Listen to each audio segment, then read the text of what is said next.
इस साल जनवरी में हुए चुनाव में जीतकर 5वीं बार बांग्लादेश के प्रधानमंत्री बनी शेख हसीना के लिए कई महीने अच्छे नहीं रहे।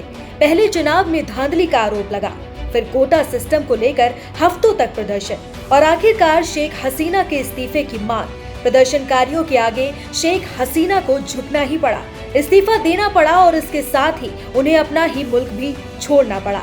वही मुल्क जहां की सत्ता में 15 साल से शेख हसीना काबिज थी।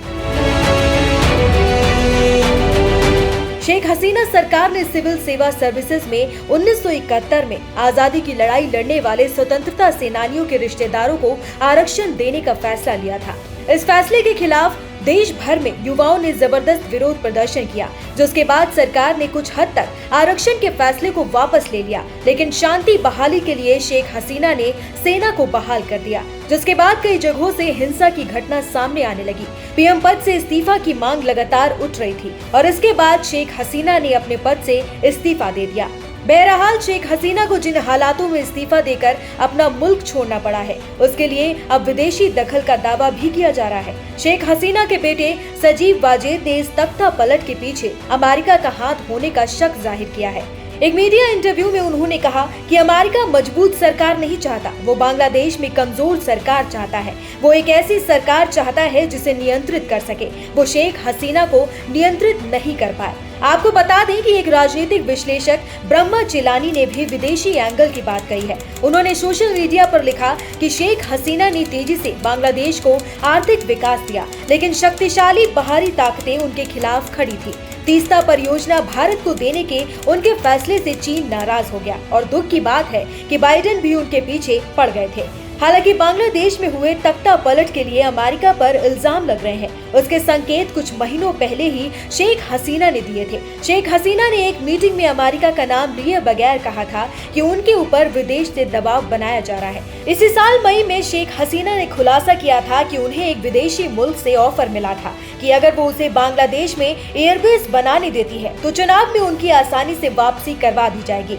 शेख हसीना ने कहा था, अगर मैं खास देश को बांग्लादेश में एयरबेस बनाने की अनुमति दे देती हूँ तो मुझे कोई परेशानी नहीं होगी। उन्होंने किसी देश का नाम नहीं लिया था, लेकिन ये कहा था कि उन्हें ये ऑफर एक व्हाइट मैन से आया था। उन्होंने उस समय कहा था कि उनकी सरकार हमेशा संकट में रहेगी, लेकिन इसकी चिंता करने की जरूरत नहीं है। जब उनसे व्हाइट मैन के बारे में पूछा गया तो उन्होंने कहा था कि मैंने उनसे साफ कह दिया है कि मैं राष्ट्रपिता बंगबंधु मुजीबुर रहमान की बेटी हूँ। हमने अपना मुक्ति संग्राम जीता है। मैं देश का कोई हिस्सा किराए पर देकर या किसी दूसरे देश को सौंपकर सत्ता में नहीं आना चाहती। शेख हसीना ने दावा किया था कि बांग्लादेश और म्यांमार के कुछ हिस्सों को तोड़कर उसे ईसाई देश बनाने की साजिश भी चल रही है। उन्होंने कहा था कि वो ईस्ट तिमोर की तरह बांग्लादेश और म्यांमार के कुछ हिस्सों को बंगाल की खाड़ी में बेस के साथ लेकर एक ईसाई देश बनाएंगे।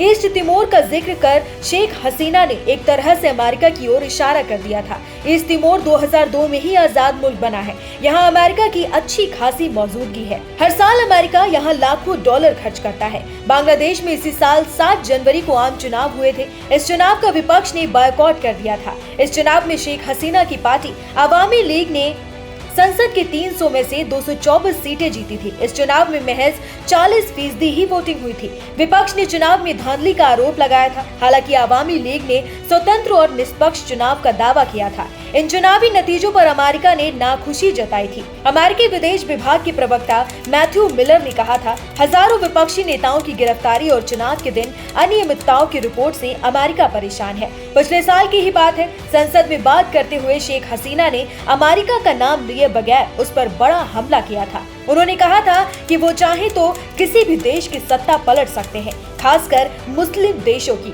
शेख हसीना ने कहा था कि ये देश अपनी बातों से हमें लोकतंत्र का झांसा देता रहता है।